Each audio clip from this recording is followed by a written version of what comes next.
Olá meninas e meninos dos primeiros anos, tudo jóia com vocês? Espero que esteja tudo bem aí nesse retorno das nossas atividades.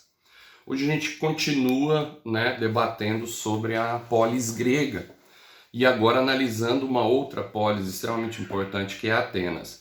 Na videoaula passada nós falamos sobre Esparta, falamos sobre essa sociedade altamente militarizada e um pouco sobre as características políticas, econômicas e sociais. Hoje nós vamos abordar Atenas, que é uma sociedade um pouco mais complexa do ponto de vista político.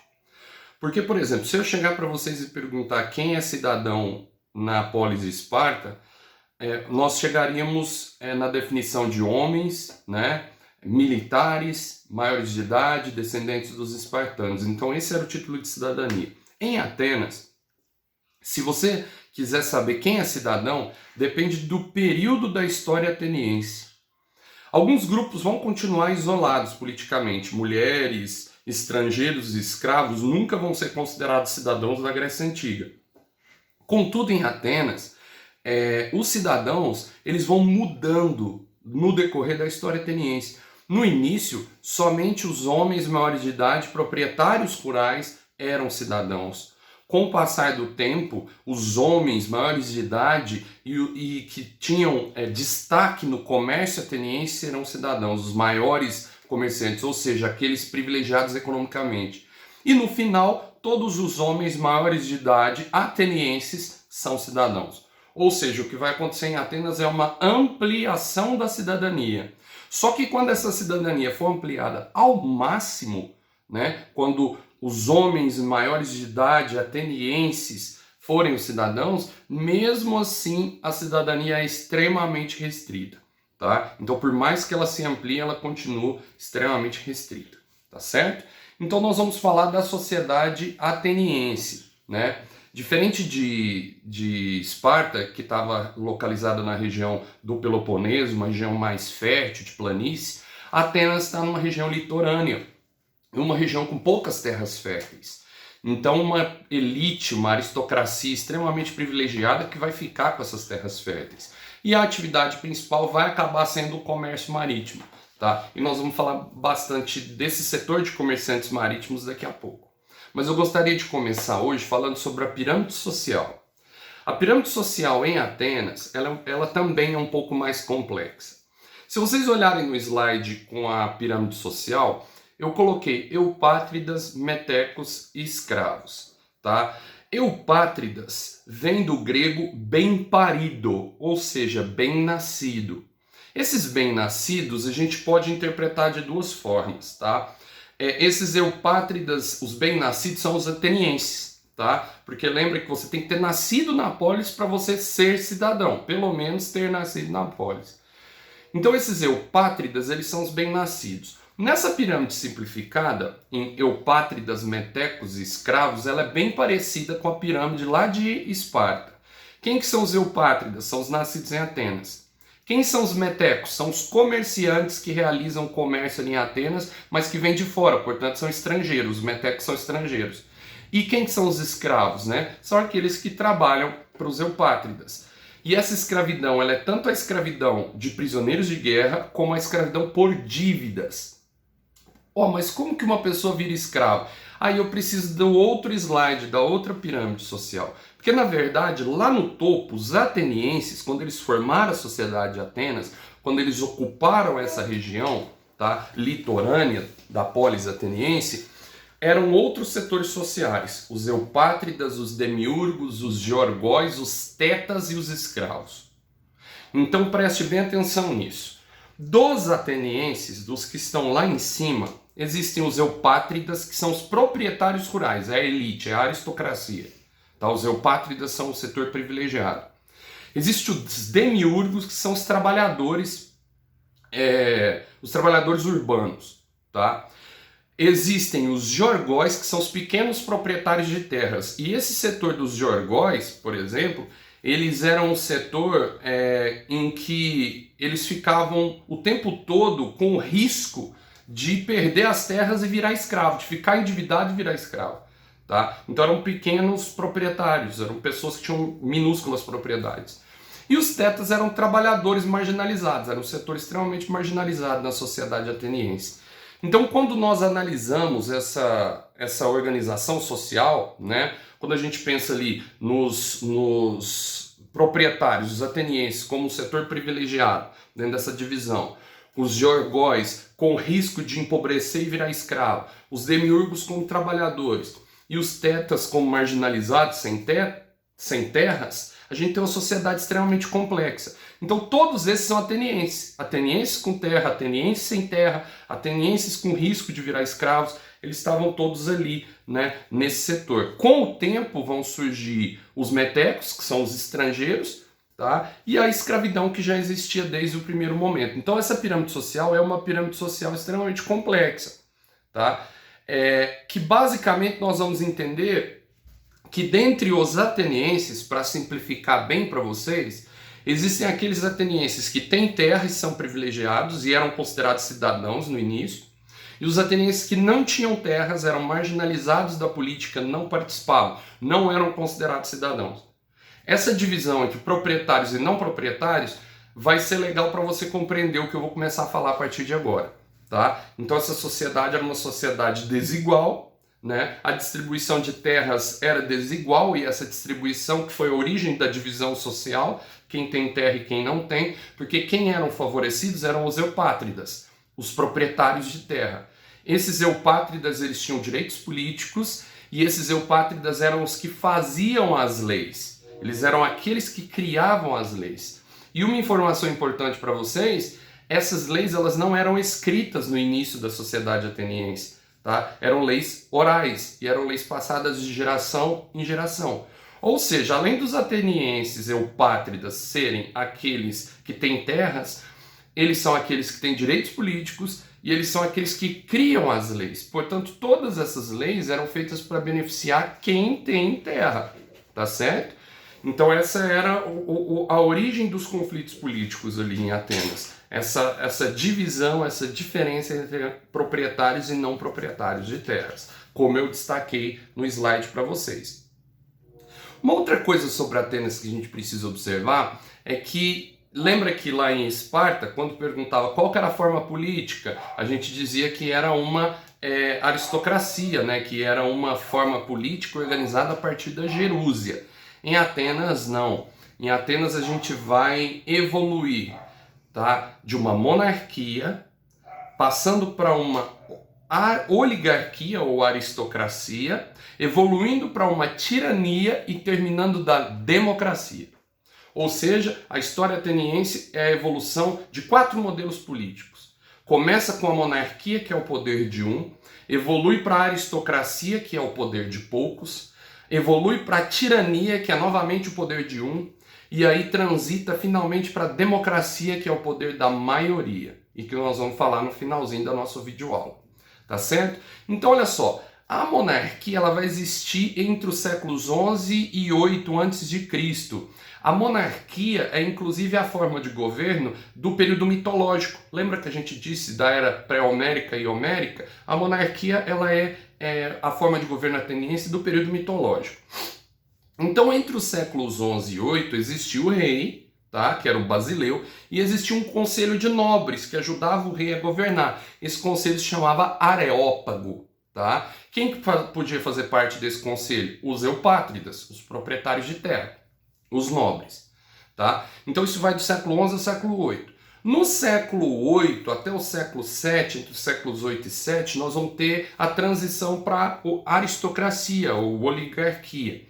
Basicamente foi assim, pessoal. Aquele grupo de nobres ajudava o rei a governar. Com o tempo eles perceberam que eram eles que controlavam a sociedade. Então eles disseram o seguinte, para que existia um rei? Então tiraram a figura do rei, só os nobres que mandavam. Isso se chama aristocracia, do grego aristoi, kratia. Aristoi, melhores, kratia, poder. Aristocracia e poder dos melhores. Então o que acontecia? Na aristocracia eles criaram um grupo de magistrados, tá? Um grupo de juízes, que vai ser chamado de arcontado, esse grupo que vai gerir a sociedade, que vai comandar a sociedade. Então continuava existindo o Areópago, que era um conselho de nobres, tá? E aí eles criaram o arcontado. Então esses dois órgãos existiam, o Areópago e o arcontado. Quem que podia fazer parte desses dois grupos? Pessoal, os proprietários de terras. Portanto, se a gente pegar agora na monarquia e na aristocracia, quem é o cidadão? Homem, maior de idade, filho de pai e mãe ateniense, nascido em Atenas e que tenha terras. Tá? Esse é o cidadão.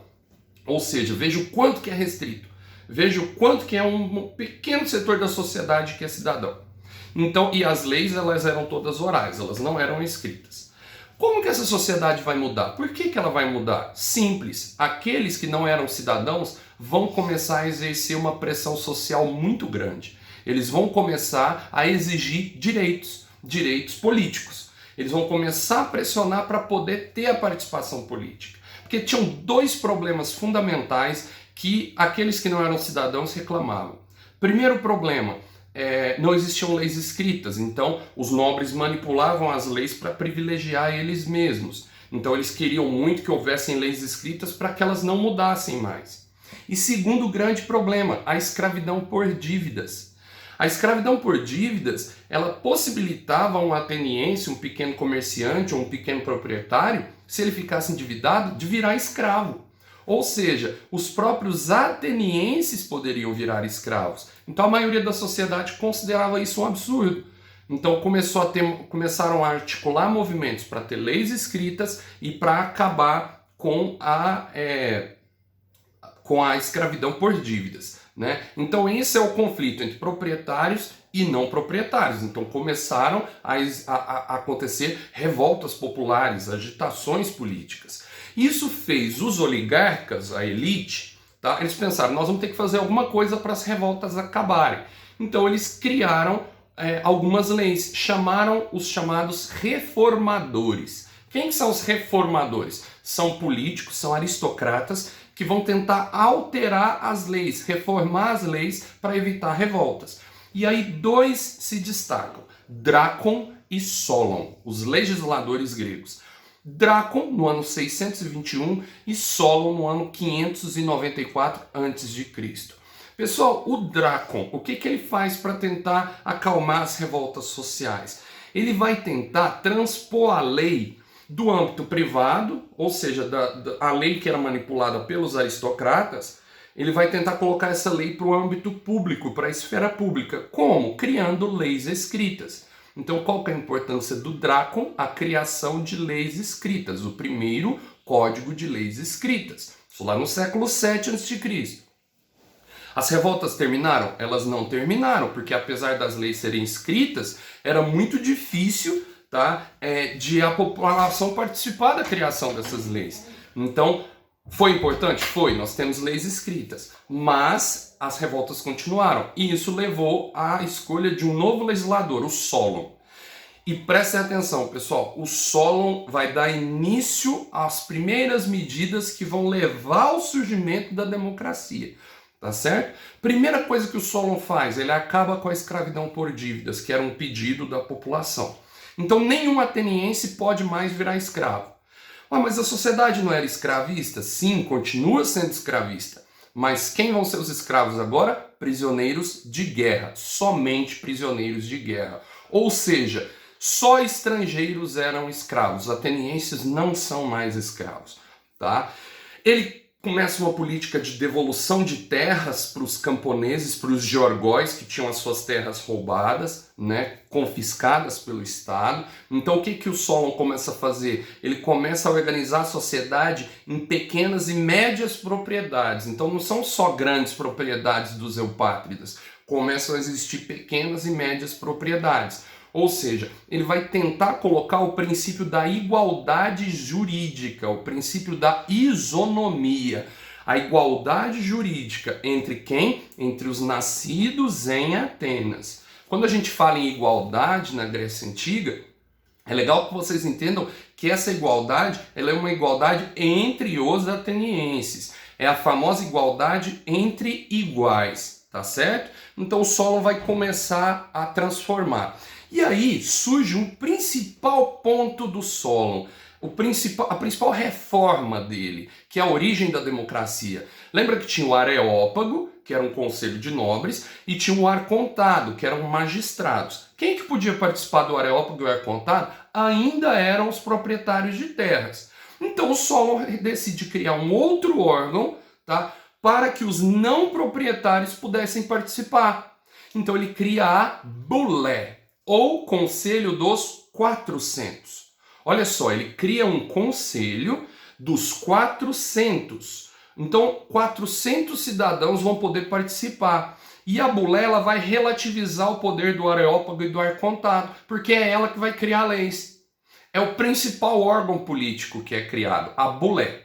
Quem eram essas 400 pessoas, tá? Eram os 400 principais comerciantes de Atenas.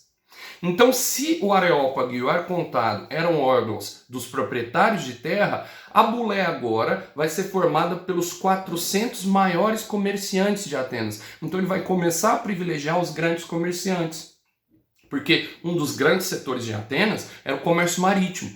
E esses comerciantes, que eram extremamente ricos, eles não podiam participar da política, porque eles não eram grandes proprietários de terras. Então agora eles podem, por meio da Bulé. Pessoal, basicamente era dividido em 4 grupos de grandes comerciantes. Se você fosse um dos 100 maiores comerciantes desse setor, ou desse setor, ou desse setor, ou desse setor, você poderia participar da Bulé, que criava leis. Tá? Ou seja, a partir de agora a gente tem o Conselho dos 400, que era a Bulé, e que tinha os principais comerciantes. Isso é a base da democracia e vocês vão entender daqui a pouco, tá certo?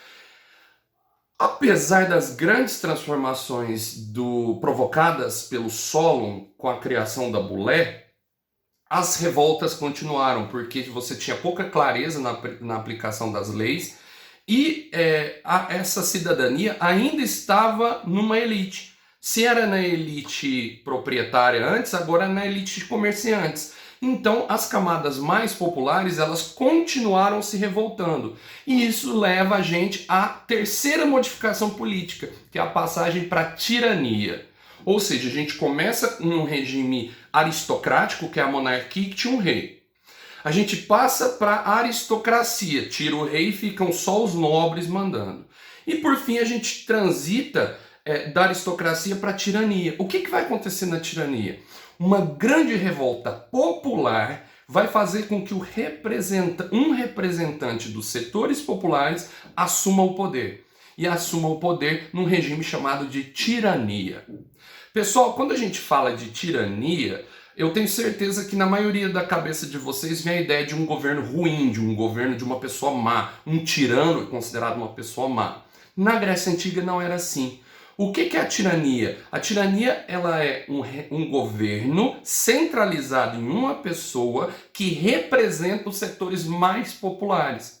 Basicamente, o que aconteceu com a tirania foi que a população ateniense, os setores mais populares, cansados de não ter leis e de não ter participação política, tomaram o poder em um golpe. Deram um golpe e apoiaram um tirano.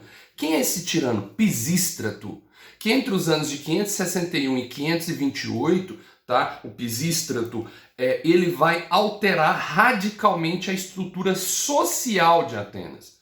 Porque a gente teve reformas políticas, a gente percebeu reformas políticas, né? Aumentou a participação política, criou-se a Bulé, leis escritas, fim da escravidão por dívidas. Só que o Pisístrato, ele vai fazer com que comecem a acontecer mudanças sociais. Então a tirania foi um período de ampliação social, tá? Então o que ele faz? Ele começa a distribuir terras para os camponeses, para as camadas mais pobres, ele começa a conceder empréstimos para que os pequenos proprietários pudessem ampliar as suas atividades, pudessem participar do comércio. Ou seja, a tirania foi um período de ampliações sociais. Se a aristocracia já tinha ampliado politicamente, agora a gente vai ter uma ampliação social. Ou seja, a tirania, esse governo centralizado, ele vai promover modificações extremamente importantes para surgir a democracia. Ela está quase surgindo. Olha só, presta bem atenção. A gente vai ver nascer a democracia. A tirania, portanto, ela foi muito importante e ela representa grande parte das bases da democracia grega, que a gente vai ver daqui a pouco. O Pisístrato vai morrer, tá? Então foram grandes mudanças, grandes reformas, os setores mais populares estavam tendo privilégios nesse momento, estavam tendo, não privilégios, mas direitos garantidos nesse momento, e o Pisístrato morre, e assume Hípias e Hiparco, seus filhos. E aí a gente já tem uma crise política. Por que a gente tem uma crise política? Porque se o pai morreu e assume Hípias e Hiparco, que eram os seus filhos, que governo que assume os filhos? Monarquia. E aí os aristocratas, os membros da elite, não ficaram satisfeitos. E aí começa uma crise política na sociedade ateniense, tá? Porque o Hípias e o Hiparco iniciam uma guerra civil, tá? E essa guerra civil coloca os aristocratas atentos. Eles falam, a gente precisa fazer alguma coisa para que isso não ocorra novamente. Porque, só comentando alguma coisa para vocês, essa crise civil foi tão grande que os atenienses da elite tiveram que chamar os espartanos para resolver. Eles fizeram uma aliança com o exército espartano. O exército espartano vai entrar em Atenas, abafar as revoltas e a crise política gerada por meio do general Goreias. Só que no final, os espartanos que ajudaram a acabar com a crise lá em Atenas, eles não vão sair. O general Goreias vai começar a querer exercer uma nova tirania. E eis que isso vai unir os proprietários e os comerciantes atenienses. Porque basicamente eles vão dizer o seguinte: nós temos que criar algo para evitar essas crises políticas. Nós temos que criar um sistema que evite revoltas, que evite guerras civis, que evite o que aconteceu no final da tirania. E eis que eles tomam uma medida que vai levar ao nascimento da democracia. Toma poder um cara chamado Clístenes em 509, ou seja, nós estamos no século 6 a.C. Ali no finalzinho do século 6 a.C., Clístenes ele vai modificar definitivamente a política de Atenas para fazer nascer a democracia.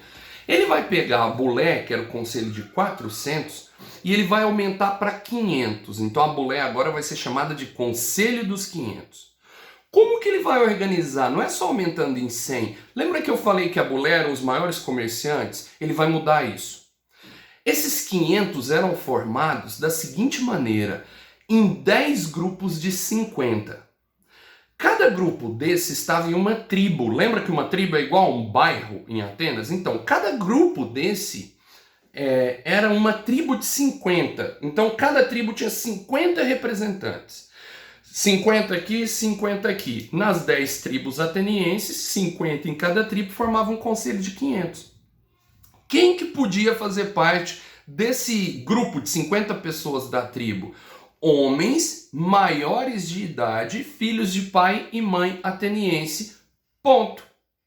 Que eram sorteados para fazer parte desses 50 representantes. Então olha que interessante, não é mais pelas terras que você possui, não é mais pela sua riqueza, você agora é sorteado para fazer parte dos 50 que vão integrar a Bulé, que é o Conselho dos 500. Então vocês conseguem entender que dentre esses 500, eu tinha ali grandes proprietários, eu tinha pequenos proprietários, eu tinha comerciantes, eu tinha todos os grupos de atenienses, homens, logicamente, maiores de idade, dentro desse grupo.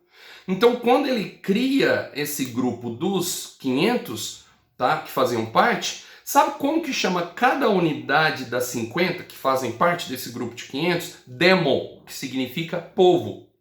E como era a Bulé, ou seja, o Conselho dos 500, que estavam criando as leis em Atenas, eles diziam que o que estava acontecendo ali era um poder dos demos, das unidades de 50. Ou seja, o que estava acontecendo ali era uma democracia. Então, quando o Clístenes cria a Bulé, né, por sorteio você podia fazer parte, ele está criando a democracia. E além disso, ele cria uma outra assembleia chamada de eclésia, em que poderia participar as pessoas que não foram sorteadas para fazer parte da Bulé. Então tinha a Bulé, que criava as leis, e tinha a eclésia, que aprovava as leis. e todo mundo, todo homem maior de idade, filho de pai e mãe ateniense, que quisesse participar da eclésia, poderia participar. Membros com mais de 18 descendentes diretos dos atenienses, que aprovavam as leis criadas pela Bulé. Então, olha só o que aconteceu. O Areópago e o Arcontado, que eram só os nobres que participavam, fica só simbólico, com pouquíssimo poder. Quem cria a lei é o Conselho de 500, que era composto por pessoas sorteadas, né, por cidadãos sorteados, que criava as leis, e quem aprova a lei é a eclésia, que era uma reunião em que qualquer cidadão poderia participar, independente das suas posses e da sua renda. Eis que surge um sistema conhecido como democracia, que é o poder da maioria dos atenienses, da maioria dos cidadãos atenienses, portanto, da maioria dos homens maiores de idade, filhos de pai e mãe ateniense. Tá certo? Então a gente chega nessa forma. Então, pessoal, quem continua excluído desse processo? As mulheres continuam excluídas, os estrangeiros continuam excluídos e os escravos continuam excluídos. Tá? Mas a gente tem agora a participação máxima de cidadãos. Então, mesmo nessa ampliação toda, a minoria ainda era considerada cidadãos. Então, a democracia é o governo da maioria da minoria, tá? E uma outra coisa importante é que essa democracia, diferente da nossa, ela era uma democracia participativa. A nossa é representativa. A gente vota em alguém que nos representa. Não. Lá em Atenas era o seguinte: você fazia parte da Bulé por sorteio e você criava leis. Se você quisesse aprovar essas leis, você ia na eclésia e falava por você mesmo. Você não representava ninguém. Então a democracia ela era feita de maneira direta e de maneira participativa, diferente da nossa, que ela é representativa. Tá certo? O que vai acontecer? Tudo isso vai se ampliar no chamado período clássico. Tá? O apogeu da cultura grega vai se realizar nesse momento, né? E num líder chamado Péricles, entre 444 e 429 a.C., vai ampliar o poder da Bulé, vai ampliar o poder da eclésia, vai remunerar cargos públicos, então cristaliza a ideia de democracia no chamado século de Péricles, que é o período em que a gente tem o maior poder de Atenas, a maior expansão cultural, a maior expansão filosófica, que é exatamente o período em que Atenas está ganhando poder econômico, político, pelos conflitos que ela tem e que ela ganha destaque como liderança, em que nós vamos falar na próxima videoaula sobre os conflitos do mundo grego, tá certo? O que a gente precisa entender? Que se em Clístenes a gente tem o surgimento da democracia, no século de Péricles a gente tem a concretização desse sistema político, tá certo? Nessa videoaula um pouquinho grande, um pouquinho complexa, nós entendemos como que surge a democracia. Ou seja, ela surge da evolução de outros 3 regimes políticos. A monarquia evolui para a aristocracia evolui para a tirania e a tirania evolui para a democracia. O sistema grego chamado de democracia, o sistema ateniense, ele é um sistema muito diferente da democracia que nós temos hoje. Apesar de ter o mesmo nome, a gente percebe que é fundamentalmente diferente, porque a democracia grega ela era uma democracia baseada na exclusão da maior parte da população. A democracia grega ela era baseada na escravidão, porque quem participava da política dificilmente poderia trabalhar. Então quem trabalhava eram os escravos. E era uma democracia direta, era uma democracia participativa, diferente da nossa democracia. É um exercício muito bacana que vocês possam escrever sobre as diferenças entre a democracia grega e a nossa democracia, tá certo? Uma aulinha um pouquinho mais complexa, mas assista ela, preste atenção, pause quando for necessário, volta, assiste de novo e eu espero que ela tenha servido para vocês entenderem bem como surge esse regime democrático, né? A democracia tão importante futuramente para as próximas gerações. Beijinho para vocês, até a próxima.